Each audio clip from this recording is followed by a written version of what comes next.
Dnes na obed som si splnila jeden nádherný sen. Dopísala som knihu. Ja sa tak teším, že to si neviete ani predstaviť, akú radosť mám a ako to zo mňa ide a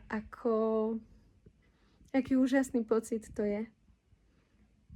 Dať von zo seba kúsok, malilinký kúsok života, ktorý ma, môžem povedať, roky ťažil.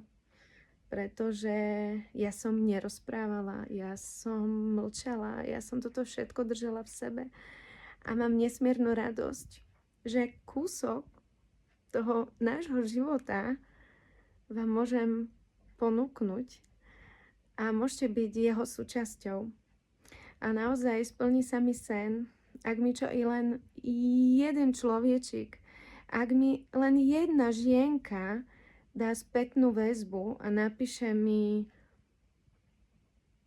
že sa skrz tohto príbehu posunula ďalej, alebo že si skrz tohto príbehu zvedomila nejakú vec, alebo že sa stala silnejšou, alebo proste, že i ona to tak mala a že i ona sa v tom vidí.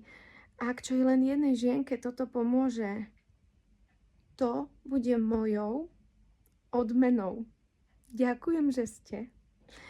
A dúfam a pevne verím, že sa teda na tú knižku tešíte tak ako ja.